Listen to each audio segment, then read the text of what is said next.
Yes Hanumantharao గారు మీరు చెప్పండి. నమస్కారం అండి భరత్ గారు, ధన్యవాదాలు. It is a burning topic. Yes it's our duty. ఎందుకంటే పాపం ఇప్పుడు కొత్తగా పాత వాళ్ళందరికీ తీర్పు రెట్రాస్పెక్టివ్ వర్తింపు చేయడం అన్నది అన్యాయం ఇక్కడ. హలో, యా వినపడుతుందండి? హనుమంతరావు గారు మీరు చెప్పండి. టెట్కి సంబంధించి మీరు ఒకసారి మళ్ళీ లాగిన్ కండి. చావరావి గారు ఒకసారి హనుమంతరావు గారు మాట్లాడతారు. ఎస్ సుప్రీంకోర్టు జడ్జిమెంట్ ఇచ్చినటువంటి వచ్చింది కాబట్టి కాకుండా right of children to free and compulsory education RTE act 2009 లోపట టీచర్స్ 2 కేటగిరీస్ గా డివైడ్ చేసిండ్రు, రికగ్నైజ్డ్ చేసిండ్రు. 2010 కన్నా ముందు ఒకటి ఏదంటే నోటిఫికేషన్ ఇచ్చింది ఎన్సిటి 23rd August 2010. దాంట్లో 2 కేటగిరీ చేశారు, 2010 కన్నా ముందు, 2010 తర్వాత అనేటువంటిది. దీంట్లో ఏం చేసిందంటే మళ్ళా 2017 లోపట ఈ టెట్ అనేటువంటిది 5 years లోపట ఎగ్జామ్షన్ ఇచ్చింది, 5 years లో కంప్లీట్ చేయాలని. తర్వాత 31st March 2019 లోపట 5 to 9 years ఎగ్జామ్ చేసిండ్రు. కానీ ఇక్కడ గుర్తించుకోవాల్సిన అంశం ఏంటంటే సుప్రీం కోర్టు ఈ పాయింట్ ని కన్సిడర్ చేయలేదు. బిఫోర్ అంటే ప్రియర్ టు 2010, ఆఫ్టర్ 2010 అని. కాబట్టి వీళ్ళందరినీ ఏం చేసిందంటే ఈ ఎన్సిటి నోటిఫికేషన్ లోపట అమెండ్మెంట్ చేసిన దాంట్లోపట 5 years ఇచ్చి ఎగ్జామ్స్ ఇచ్చిండ్రు, 9 years ఇచ్చిండ్రు. కాబట్టి ఇప్పుడు దీన్ని కంపల్సరీగా చేసిండ్రు. ఇది చాలా తప్పు. కాబట్టి దీని గురించి ఆలోచన చేయాల్సినటువంటి అవసరము ప్రతి రాష్ట్రానికి ఉంది. కేంద్ర ప్రభుత్వమైనటువంటి పూర్తి బాధ్యత కూడా ఉంది. కాబట్టి కేంద్ర ప్రభుత్వం వెంటనే చొరవ తీసుకొని 2010 కన్నా ముందు అపాయింట్ అయినటువంటి టీచర్స్ కు ఆల్రెడీ దే ఆర్ క్వాలిఫైడ్. కాబట్టి వాళ్లకు మరి ఎలాంటి టెస్ట్ అనేటువంటిది కండక్ట్ చేయకూడదు. 2010 తర్వాత చాలా రాష్ట్రాల్లో పట ఇంప్లిమెంట్ అయింది. మన రాష్ట్రంలో కూడా 2010 తర్వాత టెట్ ఉన్నటువంటి వాళ్ళే ఎగ్జామ్ రాసిండ్రు. అంటే 2012 డిఎస్సి స్టార్ట్ అయింది. కాబట్టి మనకేం ప్రాబ్లం లేదు. కానీ కొన్ని రాష్ట్రాల్లో పట 2012 కాదు 15, 17 రిక్రూట్మెంట్ అయినప్పుడు వితౌట్ టెట్ కూడా వాళ్ళు చేసుకున్నారు. కాబట్టి వాళ్ళకు కొద్ది ప్రాబ్లం అవుతుంది. కాబట్టి అట్లా 2010 కన్నా ముందు అప్పయినటువంటి వాళ్ళు మనం బేస్ తీసుకొని ఎట్టి పరిస్థితుల్లో పట మనం వాళ్ళకి ఎగ్జామ్ చేయాలనేటువంటిదే ముఖ్యమైనటువంటి ఇష్యూగా మనం ఇప్పుడు పరిగణిస్తున్నాం. కాబట్టి ఎన్సిటి గైడ్ లైన్స్ లోపట ఉన్నటువంటి వాటినే మనం రేజ్ చేస్తున్నాం. కాబట్టి prior to 2010 they are exempted from any test as they are well qualified at the time of notification. Notification ఏమున్నాయో అన్ని ఉన్నాయి. ఇక్కడ మనం గుర్తుంచుకోవాల్సిన విషయం ఏంటి సార్ అంటే ఇప్పుడు మన గవర్నమెంట్ సెక్టారే కాదు, ప్రైవేట్ సెక్టార్ లో కూడా రిక్రూట్మెంట్ చేసుకోవాలంటే ఇవి ఖచ్చితంగా ఉండాల్సిందే. కాబట్టి వాళ్ళకు ఉండే క్రమం లోపట 1 to 8th class అంటే ఒక సిస్టమ్ మన దగ్గర ప్రాబ్లం ఎక్కడ ఉందంటే కన్ఫ్యూజన్.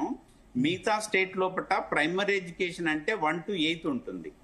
మన దగ్గరకు వచ్చేసరికి 1 to 5th ఉంటుంది. మళ్ళీ దాన్ని 1 to 7th upper primary school ఉంటుంది. 1 to 6 to 10th క్లాస్ ఉంటుంది. కానీ అక్కడ మిగతా స్టేట్ లోపట లేదా సెంట్రల్ గవర్నమెంట్ స్కూల్స్ లోపట ఏముంటుందంటే ప్రైమరీ ఎడ్యుకేషన్ అంటే 1 to 8th, సెకండరీ ఎడ్యుకేషన్ అంటే 9th to 12th. ఈ ప్రాబ్లం అనేటువంటిది ఉండడం వల్ల మేజర్ గా ప్రమోషన్స్ అప్పుడు ఇష్యూ అనేటువంటిది వస్తుంది. కాబట్టి వీటిని మనం కవర్ చేయాలంటే ఇంతకుముందు పెద్దవాళ్ళు చెప్పినప్పుడు ఏమన్నారంటే క్వశ్చన్ పేపర్ ప్యాటర్న్ లోపల చేంజ్ అనేటువంటిది కంపల్సరీగా తీసుకురావాల్సినటువంటిది. దాంట్లో ఏముంటుంది, పేపర్ 1 ఏమో ప్రైమరీ స్కూల్స్, పేపర్ 2 ఏమో సెకండరీ స్కూల్ సంబంధించినటువంటిది. మరి పేపర్ 1 లో ఏముంటుంది, language 1, language 2, child pedagogy and environmental science అనేటువంటిది. దీంట్లో 150 మార్క్స్ కు జనరల్ గా పాస్ పర్సంటేజ్ పెడతాం ఏముంటా అంటే 35%, 36% ఉంటది. కానీ ఇక్కడ స్పెసిఫిక్ గా ఏం చేశారంటే 60% for OCs and according to the reservation of the states. A state లో రిజర్వేషన్ ఎట్లా ఉంటుందో, ఎట్లా అప్లికబుల్ దానికి ఒక స్పెసిఫిక్ గా మెన్షన్ చేయకుండా ఇచ్చిండ్రు. మన రాష్ట్రం లోపల బీసీలకు సంబంధించినటువంటిది 50%, అదే విధంగా ఎస్సీ ఎస్టీలకు వచ్చేసరికి 40%. ఈ విధంగా చేయడం వల్ల కొద్దిగా పేపర్ అనేటువంటిది ప్రాబ్లం అవుతున్నటువంటిది. ఎందుకంటే దాదాపు 20 సంవత్సరాల కింద 25 సంవత్సరాల కింద ఎగ్జిట్ గా టీచర్ అపాయింట్ అయినటువంటి వ్యక్తి ప్రైమరీ స్కూల్ లోపల చెప్పేటువంటి వ్యక్తి, ఆయనకు పేపర్ 2 రాయాలంటే డిగ్రీలో ఏ సబ్జెక్ట్స్ ఉన్నావో ఆ సబ్జెక్ట్ సంబంధించినటువంటిది మేజర్ గా, అంటే language 1 compulsory, language 2 compulsory, plus maths science related గా 60 మార్క్స్ ఉంటాయి.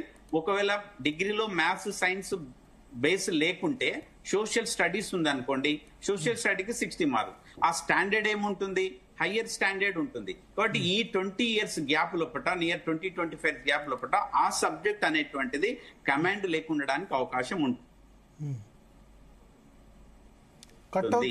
కాబట్టి ఇవి మ్యాథ్ కొద్దిగా ప్రాబ్లం అవుతుంది. కాబట్టి తెలంగాణ ప్రాంత ఉపాధ్యాయ తపస్సు నుంచి మేము ఒక ప్రెజెంటేషన్ ఇస్తున్నాం సార్. ఏంటిదంటే ప్రధానమంత్రి గారికి ప్రతి జిల్లా నుంచి దేశవ్యాప్తంగా మా ఉన్నటువంటి ఆర్గనైజేషన్ అఖిల భారతీయ రాష్ట్రీయ శైక్షిక మహాసంఘ్ ABRS సూచన మేరకు ప్రతి జిల్లా కలెక్టర్ ద్వారా ప్రధానమంత్రి గారికి ఈ యొక్క ఇప్పుడు మీరు భారతీయ జనతా పార్టీ వచ్చినటువంటి హనుమంతరావు గారు తపస్సు RSS అనుబంధ సంఘం కాబట్టి అధికారంలో ఇప్పుడు భారతీయ జనతా పార్టీ ఉంది కాబట్టి విద్యా హక్కు చట్టంలో అనుబంధం మేము ABRS కి అనుబంధం సార్. అదే ABRS ideologically associate to Rashtriya స్వయం సేవక్ సంఘ్ కదా నేను అనేది. లేదు సార్, ఐడియాలజీ అనుబంధం కాదు మాది. ABRSM నేషనల్ లెవెల్ ఉన్నటువంటిది, KG to PG ఉన్నటువంటి ఆర్గనైజేషన్, దాని అనుబంధంగా పనిచేస్తాం. ఐడియాలజికల్ గా ఉండొచ్చు, మేము అది అంటలేం, ఖచ్చితంగా ఉంటాం. అట్లే ఐడియాలజికల్లీ RSS అనుబంధమే కదా, కాదంటారా? ఆ అనుబంధంగా సార్ ఐడియాలజికల్ గా ఉన్నాయి. ఐడియాలజికల్లీ RSS కమిటెడ్ కదా. సో ఇప్పుడు అత్యంత దగ్గర భారతీయ జనతా పార్టీకి అత్యంత దగ్గర సంఘం ఏంటంటే తపస్సే, అంతే అవునా కదా? లేదు, అట్లా క్రియేట్ చేస్తారు సార్ సోదర సంఘాలు అట్లా. కానీ మేము ఎప్పుడు UTF అయినా STU అయినా మిగతా సంఘాలన్నీ లెఫ్ట్ లీనియంట్, మీరు right lenient. So right way sir with right ideology. Right ideology. So మీకు అవకాశం ఉందంట, మీరు కొంత ఇప్పుడు కేంద్రంలో అధికారంలో ఉంది భారతీయ జనతా పార్టీ కాబట్టి ఈ కోర్టులు కేసులు బదులు విద్యా హక్కు చట్టంలోనే మార్పు చేస్తే సాధ్యం. నా ఉద్దేశం ఏంటంటే ఎందుకు ఈ చర్చ పెట్టామంటే ఒక విషయం చెప్పాలి.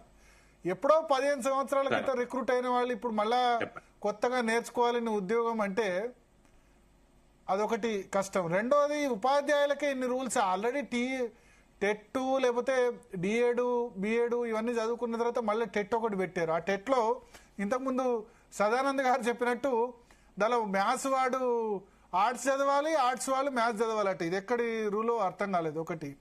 రెండోది ఉపాధ్యాయులకి ఇప్పుడు ఏదో కలెక్టర్కి ఇచ్చినంత జీతం ఇచ్చినట్టు ఇన్ని రకాల రూల్స్, ఆ రిక్రూట్మెంట్కి ఇన్ని రకాల రూల్స్ మిగతా ఎవరికి లేవు. మిగతా ఏ పోస్టులు గవర్నమెంట్ ఉద్యోగాలు చాలా ఉన్నాయి కదా, టీచర్లే కాదు, మిగతా ఉద్యోగాలు చాలా ఉన్నాయి కదా. డాక్టర్లకు అయితే డైరెక్ట్గా ఇంటర్వ్యూ కూడా ఉండదు. డైరెక్ట్గా MBBS డాక్టర్ అయితే నాకు తెలిసి ఆ వచ్చిన క్వాలిఫికేషన్ MBBSలో వచ్చిన మార్కుల ఆధారంగా ఇచ్చేస్తారు ఉద్యోగాలు. సో ఈ ఉపాధ్యాయులకి ఇన్ని రూల్స్ ఎందుకని అనిపిస్తుంది అంటే మేబీ ఏంటంటే విద్యార్థుల్ని తీర్చిదిద్దేది ఉపాధ్యాయులు కాబట్టి వాళ్ళు క్వాలిఫైడ్ ఉండాలని. కానీ జీతాలు కూడా అదే స్థాయిలో ఉండాలి కదా. మరి అత్యున్నత అందరికంటే జీతాలు ఈ టీచింగ్ ప్రొఫెషన్లో ఉండాలని అంటారు కదా. ఎందుకంటే ఎంతో ఒక డాక్టర్ని తీర్చిదిద్దుతారు, ఒక ఇంజనీర్ తీర్చిదిద్దుతారు, ఒక అందరినీ తీర్చిదిద్దుతారు. జీతాలేమో ఆ స్థాయిలో ఉండవు, టెస్టులేమో ఇన్ని ముందు D.Ed చదవాలి. ఇప్పుడైతే ఆ ప్రాథమిక పాఠశాలలో పనిచేసే వాళ్ళకు B.Ed సరిపోదు, ఓన్లీ D.Ed క్వాలిఫికేషన్ మాత్రమే అవసరం అన్నారు. B.Ed చదివిన వాళ్ళు మళ్ళీ D.Ed చేశారు. మళ్ళీ D.Ed చేసిన తర్వాత మళ్ళీ ఇప్పుడు తీసుకొచ్చి టెట్ పెట్టారు. ఆ టెట్లో క్వాలిఫైయింగ్ ఇదే ఇబ్బంది. పాపం ఆర్ట్స్ వాళ్ళు సోషల్ సైన్స్ చదివిన వాళ్ళు మ్యాథ్స్ లో క్వాలిఫై కాలేరు. ఇక్కడ అంటే ఇన్ని ఇబ్బందులు పెడుతున్నారు ఉపాధ్యాయుల్ని ఎందుకన్న ఉద్దేశంతోనే చర్చ. ఏంటంటే ఉపాధ్యాయులకు ఇన్ని క్వాలిఫికేషన్ 2009 వచ్చిన తర్వాత మళ్ళీ నోటిఫికేషన్ ఇచ్చిండు. NTT 23rd August 2010 లో. చెప్పండి. మీరు అన్నది కరెక్ట్ సార్. ఒక్కడ ఏంటంటే ఈ సుప్రీం కోర్టులో మనము RT act notification NCT 23rd August 2010 లో టీచర్స్ 2 కేటగిరీస్ గా చేశారు సార్. ఒకటి 2010 కన్నా ముందు అపాయింట్ అయిన వాళ్ళు ఒక కేటగిరీ, 2010 తర్వాత అపాయింట్ అయిన వాళ్ళు ఒక కేటగిరీ. కాబట్టి 2010 కన్నా ముందు అపాయింట్ అయినటువంటి వాళ్ళకు ఎలాంటి టెస్ట్ లేదు, వాళ్ళకు they are completely exempted from any test అనేటువంటిది క్లియర్ గా నోటిఫికేషన్ లో ఉంది. ఇక్కడ ఈ పాయింట్ అనేటువంటిది సుప్రీం కోర్టు లోపల కరెక్ట్ గా రిప్రజెంట్ చేయలేదేమని మాకు అనిపిస్తుంది. కాబట్టి దాన్ని మనం రిప్రజెంట్ చేసి సాల్వ్ చేయాల్సినటువంటి బాధ్యత ఉపాధ్యాయ సంఘాల పైన ఉంది. డెఫినెట్ గా దానిపైన చేద్దాం. 2010 కన్నా ముందున్న వాళ్ళకి మాత్రం ఎట్టి పరిస్థితుల్లో ఎగ్జామ్షన్ అనేటువంటిది ఇవ్వాల్సినటువంటిదే లక్ష్యం సార్. ప్రసన్న కృష్ణ గారు జాయిన్ అయ్యారు, గ్రాడ్యుయేట్ ఎమ్మెల్సీ అభ్యర్థి. మొన్న